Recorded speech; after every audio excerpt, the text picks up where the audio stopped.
Well, hello everybody. Welcome to Broadway.com's Live at 5. It is Wednesday, October 30th. Andy, in the musical theater world, what is October 30th? Wicked Day. It is Wicked Day. Yes. Congrats to all of our friends over at Wicked on 16 amazing years. But today we have a very special. Well, first let me Incredible introduce guest. everybody. come I'm on. just jumping ahead. It's all good. I am Ryan Lee Gilbert. And I'm Andy Lefkowitz. And we are joined here in the studio by the marvelous Caitlin Moynihan. Hello, everybody. The only one that's dressed in green. I came prepared. We didn't get the memo. Right, exactly. But we have an incredible guest with us today. Guys, we have Bradley Dean here from the Phantom of the Yes. Opera, the longest running musical on Broadway. Absolutely. And he has done so much, and we are going to talk to Bradley about all of his incredible projects. But first, let's talk about today's top 5.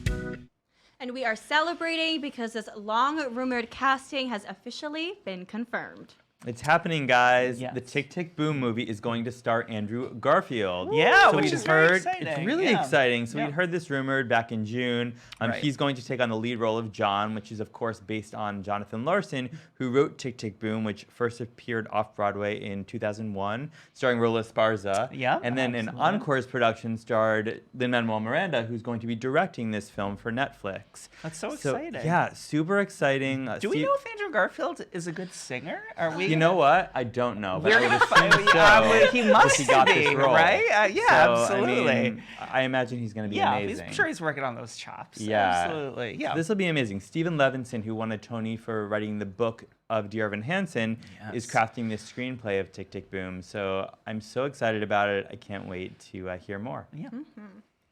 And there's going to be a family affair at Come From Away. Yes, there are some cast changes going on over at Come From Away. Of course, we found out tour star Becky Gulsvig will be taking over the role of Beverly Bass on November 12th. And joining her from her time on the tour is Emily Walton. She will be joining the cast as Janice, also beginning on November 12th. And there's a really adorable family connection here. Of course, her uncle, Jim Walton, is currently in the show as performing as Nick. And so uncle and niece will be together in the show. Come From Away. So Just sweet. manage to warm the heart in every Yes. possible way that they can over there. She will be replacing Alex Fink, who will exit the show on November 10th. You may know Emily from her stage work in August Osage County, Peter and the Starcatcher, and many more. She's also appeared on screen in Submission, Five Doctors, and Hack My Life. The Broadway production is very excited to welcome all these new people. So if you have, for whatever reason, not seen Come From Away over there, make sure you go check out the show with these new amazing cast members. We gave you guys an exclusive look into who has helped taking Les Mis on the road. Guys, this is really cool. We Yes. found out that Preston Truman Boyd and Patrick Dunn and Michelle Dowdy will be joining Yes. the company of the Les Mis tour. I'm going to Yes. defer to our national Yeah, well, editor, so- Ryan Gilbert, to elaborate a little bit Well, about right, that. so we got to welcome Yeah. Patrick and Preston here in our studio Yes. yesterday. We took some photos of them that you can see Gorge. announcing the story, but also they did some really fun things here in this studio that may have something to do with music and songs from the show. You know all of those fun things that we do. So we'll be rolling out those videos very soon, of course, but really excited to have these guys join the tour. People with the show stick with it for a long time. These are amazing roles. Jean Valjean, Javert, and Michelle Dowdy as Madame Thénardier is super exciting. Yes. A former Tracy Turnblad on Come on. Hairspray, but she's done so much. She's super talented. And also, which is really cool, and this relates back to Bradley a little bit, Phoenix Best, who has been in Dear Evan Hansen, is going back into the Les Mis tour beginning on November 19th. She's going to be playing Eponine. Oh. So Les Mis is still just chugging along on the road. It's an Yes. Doing just incredible, fine. incredible production. Yeah. Yes, and there's been an exciting group of people announced for Lincoln Center's American Songbook series. So yes, this is very exciting. This is a new season. Lincoln Center does this all the time where they have some of our favorite people come on and sing some of the most amazing songs from the American Songbook, as Caitlin mentioned. And this season is going to feature amazing people. We have Andre DeShields, Joe Iconis, Brandon Victor Dixon, and Ali Stroker will all be performing from the Great American Songbook. The new season will run from January 22nd through February 29th, and I can quickly let you know. So DeShields, who of course just won a Tony Award for Hadestown, he will be performing on on January 29th is when his concert will go. Joe Iconis will be performing on February 1st, and of course he was just nominated for a Tony for his score for Be More Chill. Brandon Victor Dixon will be performing on Valentine's Day, February 14th. You may have seen him with his Tony-nominated Turns and Shuffle Along in The Color Purple. He also got an Emmy nomination for Jesus Christ Superstar Live in Concert. And Stroker, who won a Tony Award for her performance in Oklahoma, she will be performing on February 28th. So all of these concerts begin at 8:30 p.m. in the Appel Room. So make sure if you want to go check them out, I would get on that as soon as possible. Yes, guys, get those tickets. And there's a really awesome conference happening for all you people who want to learn more about what the producing world and theater looks like, featuring one of my all-time new favorite ladies. Yes, I would imagine that's Heidi Schreck. It is. I would die for Heidi Yes, Schreck. That was really aggressive, but it's no, true. I get it. We Yeah. love her. So Heidi Schreck and Joe Iconis, that we just mentioned, are going to headline this theater conference, which is being organized by Tony-winning producer Ken Davenport. This conference is going to be all about producing on Broadway. It's called the Producer's Perspective Super Conference. And this is going to take place, on November 16th and 17th of this year at the SVA Theater in New York City. There'll be a weekend-long program filled with 19 panels and presentations with 40 different speakers from across the industry. My goodness. So this sounds really cool. Check out our site for more information. Absolutely. And also on the site, we have a couple of other really cool things up there right now. John Benjamin Hickey sat down with Paul for a new episode of Show People with Paul Wontorek. He is very busy this Broadway season. Yes. Not only is he starring in The Inheritance, but also he's directing Plaza Suite with Matthew Broderick and Sarah Jessica Parker. He talks about all of that. He's also just one of the nicest people in the universe, that John Benjamin Hickey. So make sure you check that out. And also, we have exclusive portraits from the Drama League Gala that honored the amazing, the wonderful, the one-of-a-kind Sutton Foster. So check out all of those gorgeous photos and so much more, but don't go anywhere right yet because we're going to talk to Bradley Dean. Andy, thank you so much. Thank you so much, Ryan. Such a pleasure. Caitlin, would you tell us a little bit more about today's guest? Gladly. Yes, as we said before, we have Mr. Bradley Dean here with us in the studio. He is playing Monsieur Andre in Phantom of the Opera, as we said, the longest-running musical on Broadway. Guys, this guy's done so many things. I was putting together a list, and it would have taken me all day to read them. So let me just give you a few of my personal favorite highlights. Company, Man of La Mancha, Spamalot, Evita, The Last Ship, a whole lot more. Recently, Bat Out of Hell. He's a busy guy. Follow him on Twitter. I love his Twitter name because it's so punny. At the Broadway Dean instead of Bradley Dean. I love it so much. Follow him there to stay up to date. Leave all of your questions in the comments below. I know you fans with the PH are out there watching. And everyone, please welcome Bradley and Ryan. Hello there, sir. Hello. How are you? Look at that. I'm Studio fantastic. applause and Thank everything. you. So the Broadway Dean, when I was in Man of La Mancha, Yes. the door guy had an accent, and so he would say, "Broadway Dean, you have food here." And so there's a whole section of town that calls me Broadway Dean. Oh, I love it. I love the it. coolest nickname. Yeah, it was like it was just nickname gifted ever. to you It from really the was. universe. That's amazing. You, sir, are in the Phantom of the Opera here on Broadway. I am. What are you loving about being in this show, about playing this character? It all. Yeah. It all. I wasn't sure what to expect going in, but it's just such it's still so vital, and they take such absolutely. good care of it, and the cast is fantastic. Ben Crawford just kills Isn't it he just- nightly. Yeah, he's a right. machine, but that voice just doesn't stop. Right. So it's just like it's a great building of people, and you just feel like you're just you step back in time. Yeah. The lighting is from 1987, but it's just Right. like different than anything else you see on Broadway. It's really I get a chill every night when I hear the what is it, 25 pieces in the orchestra. Right, right. Yeah, what's it like for you as somebody, I mean, you've been doing this for a while. You're a pro at this. What's it like for you to step into a show that is just a juggernaut like the Phantom of the Opera? And, you know, what are those audiences like? What are those feelings that you get to be part of just this, you know, Broadway phenomenon?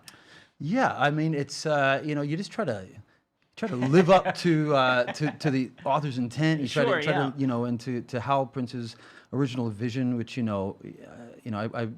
saw. You've gotten to work with Hal Prince a couple of times. Yeah, I did. Right? I did a Vita with Hal as well.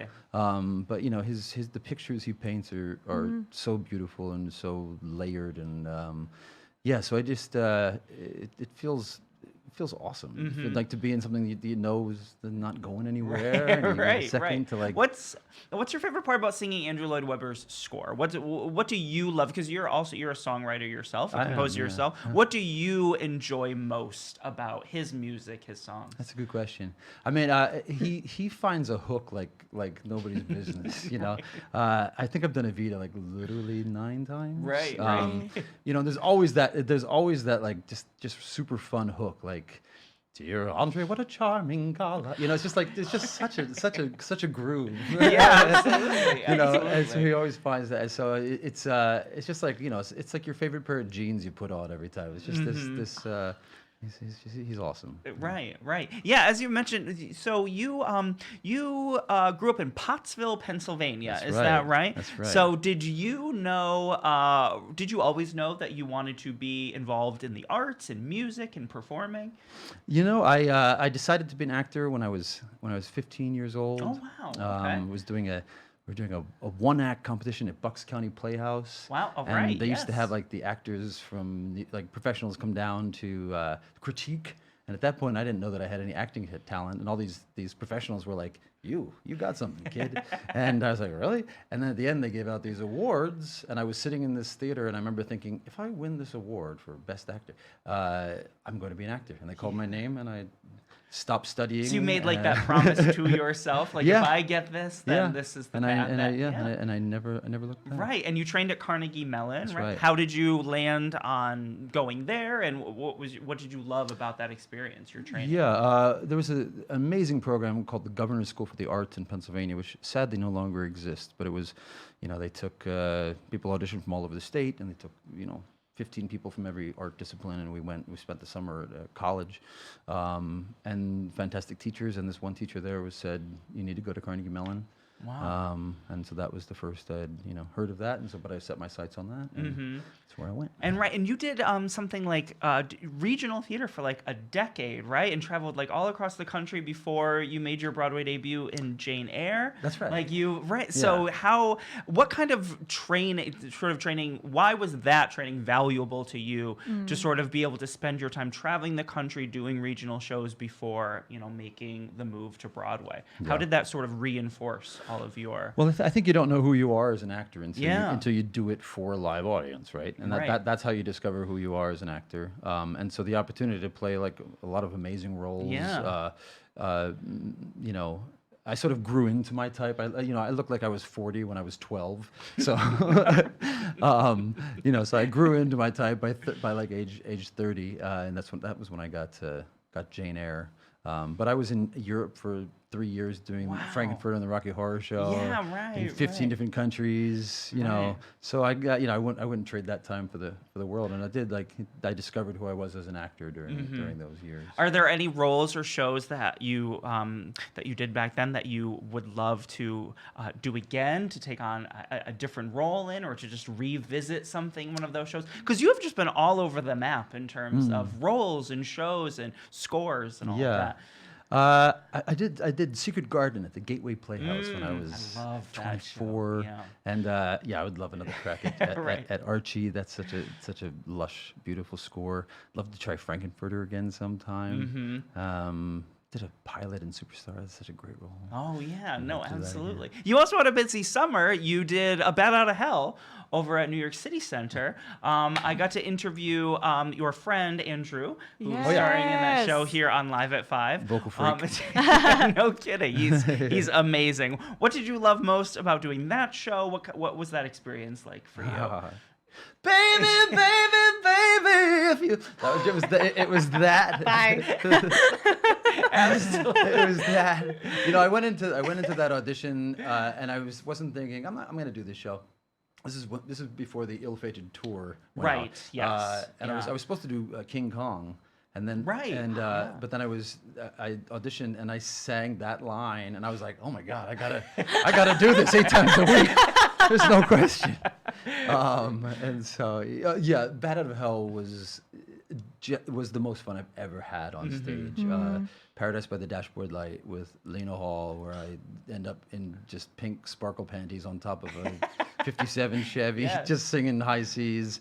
It was such a great time. I would do that show again in a second. Yeah, it is. It's such a blast. The songwriters that you've been able to sing their songs and participate in bringing their scores to life, you as also a composer, who continue to be your greatest influences when you're writing songs, when you're coming up with music? Who kind of chirps at you from the back of your mind? I mean, for me, it always began and ended with Sondheim. Yeah.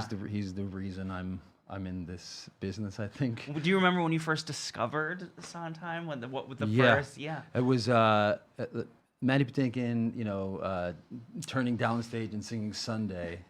That I was like, that's what I need to do for my rest of my life. That, and then Sweeney Todd is my favorite and my dream role. So yeah, Sondheim. I love Frank Lesser. I love Adam Gettle. Yeah. I love Janine Tesori.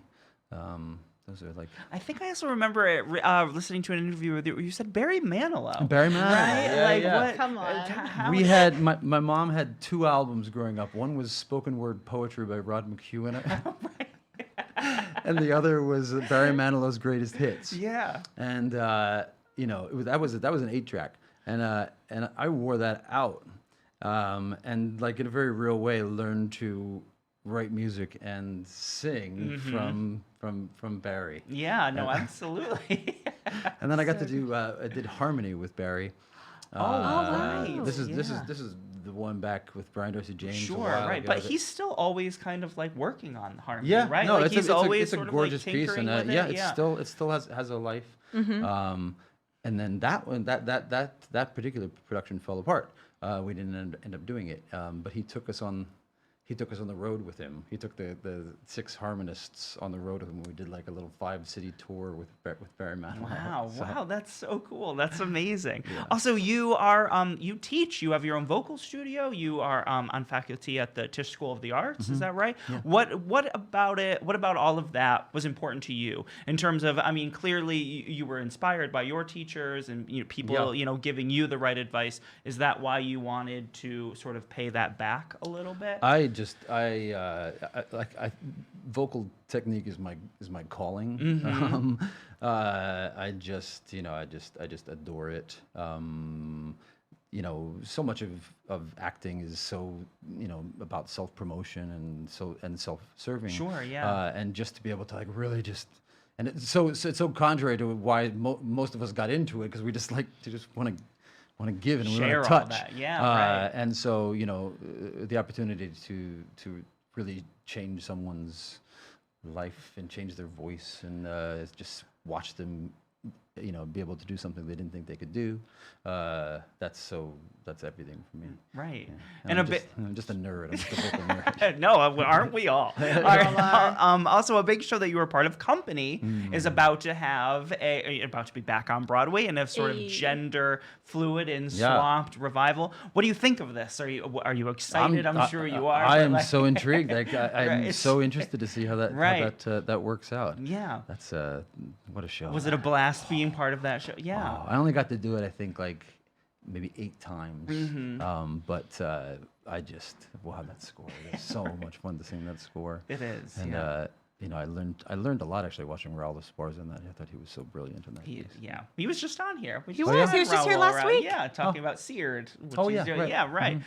Speaking of, I want to open up to people watching and listening along right now. We got so many cues. What would they like to know from Bradley? Yes. So the first question is, Jake would like to know, what has it been like being able to continue on, bringing Hal Prince's legacy to life on stage, and how has that been able to kind of step into this show and continue on that legacy? Great question.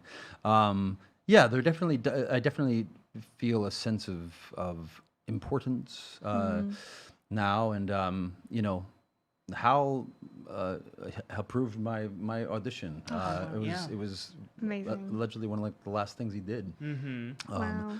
And he was always so kind to me, and he's the best we got. Yes. So definitely, I think everyone at the theater feels that too. Mm-hmm. There's people take such pride in their work in that show, and it'd be so easy for people just to kind of just hit the cruise control and goof around or whatever, and it doesn't happen. Everybody I remember just in the understudy rehearsals, I was like, wow, everyone is like full out in these understudy rehearsals, and everybody like just sings to the moon and back. So. I definitely feel like it's important, and I definitely feel like we're a company that all believes that in unison. Right. Is there a piece of advice that Hal gave you, or words of wisdom that he passed on, something that sort of sticks with you that you either hold on to or always sort of remember, pass on to your students? My go-to theater story is Hal Prince. He wrote to me when I was doing the last Evita, and he said, "Hey, Brad, I think they're doing a show. They're putting together a compilation of my work, and I think you're very right for one of these roles. Could you come into my office?" And I was like, "Yeah, yes." So I go over to 30 Rock, and I go up, and Hal opens the door. He hasn't seen me in 10 years, and he says, "Boy, you really filled out." And he says, "Come on back." And he says, they're putting a show together, and looking for the guy who can play Phantom, Bobby and Company, and Tony in West Side Story. Now Larry Kurt played Tony when he was 32, but he didn't look how old are you? I'm 40. Yeah, you look 40. And then Seth Sklarhain told me that was his version of Google. Yeah, absolutely. Just to bring you into the Absolutely. I love that. We can do one more question. This will be our last question. And Chris wants to know, what do you remember from your very first opening night on Broadway? Your very first ever bowing on a Broadway stage. What do you remember from that night? Do you remember that? I remember, I was doing Jane Eyre, and I was a swing in that. And the only thing I really remember about the first performance was they had two turntables that sometimes would go together and sometimes in opposition to each other, and you had to be very careful walking across them. And my first entrance was as a butler with a bottle of wine, and I stepped on the table and the bottle of wine spilled all over the stage. So that was what a great memory to attach. Yeah, that was my. I think you've done okay though. Right? Yeah, you've made it through. Yeah, you made it through. Bradley, thank you so much for stopping by. I mean, obviously, you. I don't think I have to convince anyone out there to go see The Phantom of the Opera on Broadway. That was my very first Broadway show. I'm sure it's many people's first Broadway show. It's absolutely phenomenal. Remind them again where they can follow along your adventures on social media. Yeah, The Broadway Dean on Instagram and Absolutely. Twitter. Thank you so much, sir. Such a pleasure having you. Caitlin, would you please take us out? Yes, I can. Thank you guys so much for tuning in today. We are live at 5 every single weekday here on Facebook. You can listen to us wherever you get your podcast by searching for #live@5 and hitting that subscribe button. Be sure to tune in tomorrow. We talk to Beetlejuice's new Adam Maitland, David Josephsberg.